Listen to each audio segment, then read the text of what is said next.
Idea pembentukan Malaysia ini telah pun dikemukakan sejak awal abad ke-19. Antara yang pernah mengemukakan cadangan ini ialah Lord Brazil, pengarah syarikat Borneo Utara, Sir Malcolm MacDonald, Gubernur Jeneral Asia Tenggara, David Marshall, dan Tun Muhammad Ghazali Syafi'i. Pada 27 Mei 1961, Tunku Abdul Rahman selaku Perdana Menteri Persekutuan Tanah Melayu juga telah menyatakan keperluan untuk menggabungkan Persekutuan Tanah Melayu, Singapura, Borneo Utara, Brunei dan Sarawak dalam satu gagasan yang dinamakan sebagai Gagasan Malaysia. Rancangan pembentukan Gagasan Malaysia ini telah didorong oleh beberapa faktor, antaranya ialah perkembangan politik di Singapura di mana kedudukan parti pemerintah pimpinan Lee Kuan Yew diancam oleh ideologi politik haluan kiri. Faktor kedua ialah faktor keseimbangan kaum. Negeri di wilayah Borneo termasuk dalam pembentukan Gagasan Malaysia ini adalah bagi mengimbangkan nisbah penduduk Bumiputera dan penduduk bukan Bumiputera selepas kemasukan Singapura. Faktor ketiga ialah keupayaan Gagasan Malaysia untuk membantu negara-negara yang masih dijajah untuk mencapai kemerdekaan. Faktor seterusnya ialah bagi meningkatkan taraf Bumiputera di Sabah dan Sarawak, dan terakhir sekali Gagasan Malaysia ini adalah untuk mengeratkan lagi hubungan sedia ada dengan wilayah-wilayah Borneo. Perancangan Gagasan Malaysia ini telah mendapat reaksi awal daripada pelbagai pihak. Ada yang menyokong dan tidak kurang juga yang menentang. Bagi pihak yang menyokong rancangan pembentukan Malaysia ini, antaranya ialah Australia. Britain dan Amerika Syarikat menyatakan sokongan mereka terhadap rancangan tersebut pada saat-saat akhir kerana bimbang dikatakan yang idea pembentukan Malaysia itu datang daripada mereka dan bersifat neokolonialisme. Pada Jun 1961, Perdana Menteri Britain, Macmillan, telah memandang idea pembentukan Malaysia ini sebagai satu idea yang menarik. Pada masa yang sama, rancangan pembentukan Malaysia ini juga menerima tentangan daripada pelbagai pihak di dalam dan di luar negara. Antaranya ialah Parti Rakyat Singapura yang menuduh penggabungan tersebut sebagai neokolonialisme. Pengarang Borneo Times di Sabah, Donald Stephen, juga antara yang mengecam idea Tunku Abdul Rahman. Di Sarawak, semua parti politik telah menentang idea penubuhan Malaysia itu dengan pimpinan Stephen Yong. Perkara yang sama berlaku di Brunei apabila Parti Rakyat Brunei pimpinan A.M. Azahari dan Parti Buruh Brunei pimpinan Hafiz Laksamana juga telah menentang penubuhan Malaysia. Pemimpin-pemimpin ini telah bersatu membentuk Barisan Bersatu atau United Front pada Julai 1961 bagi mencabar rancangan penubuhan Malaysia. Usaha pembentukan Persekutuan Malaysia bermula daripada penubuhan Jawatankuasa Perundingan Perpaduan Malaysia JPPM pada 23 Julai 1961. Jawatankuasa ini yang dipengerusikan oleh Donald Stephen adalah bertujuan untuk menerangkan dengan lebih jelas mengenai gagasan Malaysia, khususnya kepada penduduk-penduduk Sabah, Sarawak dan Brunei. Jawatankuasa ini telah melakukan persidangan selama 4 kali dan rundingan ini tidak disertai oleh Brunei. Pada persidangan terakhir, Jawatankuasa ini telah bersetuju untuk menghantar memorandum kepada Suruhanjaya Cobalt bagi mengadakan tinjauan ke atas penduduk Sabah Sarawak mengenai pembentukan Malaysia. Hasil perundingan kerajaan British dan kerajaan Persekutuan Tanah Melayu telah membawa kepada pembentukan Suruhanjaya Cobalt pada 16 Januari 1962. Suruhanjaya ini bertanggungjawab untuk meninjau pandangan penduduk-penduduk yang tinggal di Sabah dan Sarawak mengenai gagasan Malaysia. Suruhanjaya ini terdiri daripada ahli-ahli yang dilantik oleh kerajaan British dan ahli-ahli yang dilantik oleh kerajaan Persekutuan. Laporan daripada Suruhanjaya Cobalt telah menunjukkan bahawa 81% daripada penduduk Sabah Sarawak telah menyokong penubuhan Malaysia, di mana 1/3 penduduk menyokong sepenuhnya, 1/3 penduduk meletakkan syarat-syarat khas mengenai kepentingan mereka dan 1/3 penduduk menentang pembentukan Malaysia. Laporan ini juga telah disahkan oleh Perwakilan Setiausaha Persatuan Bangsa-Bangsa Bersatu. Pada masa yang sama, Kerajaan Singapura telah mengadakan pungutan suara secara sukarela mengenai pembentukan Malaysia dan keputusannya menunjukkan 71% daripada penduduk Singapura bersetuju dengan pembentukan Malaysia. Tunku Abdul Rahman telah membentuk satu jawatankuasa khas bagi mengkaji laporan Suruhanjaya Cobalt itu serta memperincikan lagi syarat-syarat pembentukan Kerajaan Persekutuan.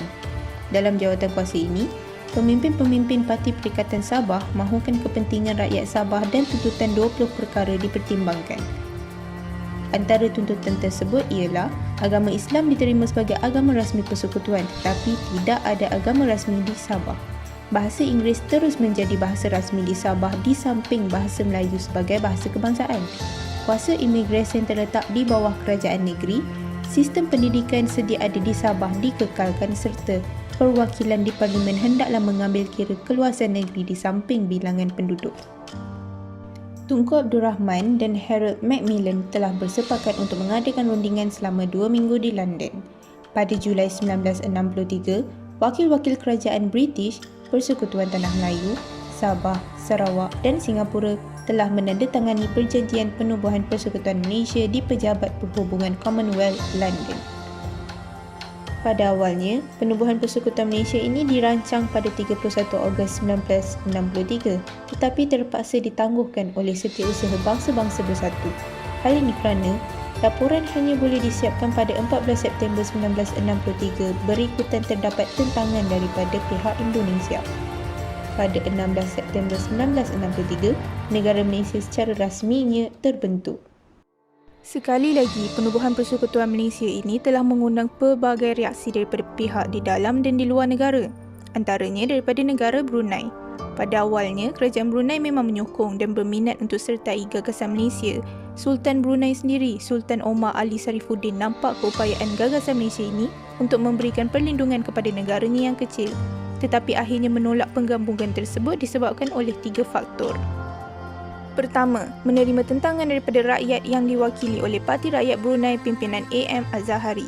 Selain daripada menerima sokongan daripada Parti Komunis Indonesia, Parti Rakyat Brunei ini telah melancarkan pemberontakan terhadap kerajaan Brunei dan bercadang untuk menubuhkan kerajaan Borneo Utara atau Negara Kesatuan Kalimantan Utara bagi menggantikan penubuhan Malaysia. Kedua, Sultan Brunei enggan membayar cukai hasil petroleum seperti yang dicadangkan oleh kerajaan persekutuan. Brunei juga tidak bersetuju dengan syarat yang Brunei hanya berhak sepenuhnya ke atas pendapatan petroleum untuk jangka masa 10 tahun sahaja, walhal kerajaan Brunei mahu menguasai sepenuhnya hasil petroleum tersebut. Ketiga, Baginda Sultan Omar Ali Sarifuddin menolak kedudukannya daripada senarai raja-raja yang akan menjadi Yang di-Pertuan Agong kerana baginda mahukan kedudukan yang lebih tinggi dan tempoh pemerintahan yang lebih lama. Negara lain yang memberikan tentangan hebat ke atas pembentukan Malaysia ini ialah Filipina. Kerajaan Filipina telah menentang penggabungan tersebut kerana mendakwa Sabah sebagai wilayahnya dan menuntut Sabah bagi pihak keluarga Sultan Sulu. Walau bagaimanapun, Sabah telah diserahkan oleh Sultan Sulu kepada pedagang Austria dengan penerimaan bayaran $5 juta setahun. Tambahan pula, kerajaan Malaysia juga telah meninjau pandangan penduduk Sabah mengenai penggabungan tersebut dan hasil tinjauan mendapati rakyat Sabah memilih untuk berada di bawah kerajaan Malaysia. Namun, laporan hasil tinjauan tersebut telah ditolak oleh Filipina. Negara seterusnya ialah negara yang paling hebat menentang pembentukan Malaysia ini, iaitu Indonesia. Penentangan mereka ini banyak dipengaruhi oleh Parti Komunis Indonesia (PKI) dan telah mengecam penubuhan Malaysia kerana menganggap ia sebagai neokolonialisme. Pada 20 Januari 1963, Menteri Luar Dr. Subanro telah melancarkan konfrontasi ke atas Malaysia dengan melancarkan kempen Ganyang Malaysia dari tahun 1963 sehingga 1966. Konfrontasi ini mendapat sokongan daripada Perdana Menteri Filipina Diosdado Macapagal. Bagi memperbaiki hubungan dengan Filipina dan Indonesia, Tunku telah menubuhkan gagasan Mafilindo dalam satu sidang puncak di Manila pada 30 Julai hingga 5 Ogos 1963. Persatuan Bangsa-Bangsa Bersatu juga diminta untuk menubuhkan satu suruhanjaya khas bagi meninjau pendirian penduduk Sabah dan Sarawak terhadap pembentukan Malaysia. Tindakan ini bertujuan membolehkan kerajaan Filipina dan Indonesia mengiktiraf penubuhan Malaysia. Konfrontasi tamat apabila Sukarno jatuh akibat kegagalan cubaan rapasan kuasa oleh PKI pada 30 September 1965. Sejak pengisytiharan pembentukan Malaysia, banyak perselisihan yang timbul antara kerajaan Singapura dan kerajaan persekutuan di Kuala Lumpur dan makin lama ianya menjadi semakin rumit. Malahan tidak mungkin untuk Singapura terus kekal dalam Malaysia tanpa menimbulkan suasana tegang yang boleh mencetuskan keganasan. Para pemimpin Malaysia, terutamanya Tunku Abdul Rahman, berpendapat bahawa langkah yang terbaik untuk menjamin kepentingan perpaduan kaum kestabilan ekonomi dan menghindarkan konflik politik yang berterusan adalah dengan memisahkan Malaysia dan Singapura. Perpisahan ini telah didorong oleh beberapa faktor, antaranya ialah persaingan politik antara People Action Party (PAP) dan Malaysian Chinese Association (MCA). Pada 9 September 1963, Lee Kuan Yew menyatakan bahawa kegiatan politik PAP hanya terbatas dalam Singapura sahaja dan PAP tidak bercadang untuk mengambil bahagian dalam pilihan raya di Tanah Melayu dalam tempoh 5 tahun selepas penyertaan. Walau bagaimanapun, pada tahun 1964, PAP telah mengubah keputusan tersebut apabila PAP bertanding dalam pilihan raya umum di Tanah Melayu. PAP dikatakan berminat untuk menggantikan MCA bagi mewakili kaum Cina dalam Parti Perikatan. Tunku Abdul Rahman menganggap penglibatan PAP dalam politik Tanah Melayu ini akan menjejaskan perpaduan kaum terutama hubungan UMNO dan MCA. Masalah perkauman yang semakin meruncing juga telah menyumbang kepada perpisahan Singapura dengan Malaysia. Hubungan antara UMNO dan PAP menjadi semakin renggang akibat daripada beberapa peristiwa yang berlaku di Singapura. Antaranya ialah orang-orang Melayu di negeri itu yang merasakan mereka seperti diabaikan oleh kerajaan Singapura. Setiausaha Agung UMNO, Syed Jaafar Albar juga telah menuduh Lee Kuan Yew memecahkan perpaduan masyarakat Melayu Singapura. Selain itu, Lee Kuan Yew juga telah memperjuangkan konsep Malaysian-Malaysia yang kurang disenangi oleh para pemimpin UMNO kerana menganggap konsep tersebut seolah-olah mengenepikan institusi beraja dan mencabar kedudukan istimewa orang Melayu. Kerajaan Singapura juga turut menggalakkan negeri-negeri di Tanah Melayu, Sabah dan Sarawak untuk mempersoalkan perbezaan taraf ekonomi dan prinsip-prinsip perlembagaan yang dipersetujui. Selepas hampir 2 tahun bergabung dengan Malaysia, pada Ogos 1965, Singapura telah disingkirkan daripada Persekutuan Malaysia sekaligus menamatkan pertikaian politik yang jika dibiarkan akan membawa kepada tercetusnya rusuhan kaum dan pertumpahan darah. Pelbagai halangan, cabaran dan dugaan yang telah ditempuh oleh masyarakat dan pemimpin terdahulu dalam usaha untuk membentuk sebuah negara yang berdaulat. Ambillah iktibar daripada sejarah pembentukan Malaysia ini kerana sesungguhnya keamanan dan kemakmuran yang kita nikmati hari ini adalah hasil daripada sejarah itu sendiri. Kini giliran kita pula sebagai warga negara Malaysia untuk bersatu mempertahankan kedaulatan tanah air daripada ditakluki semula oleh kuasa asing.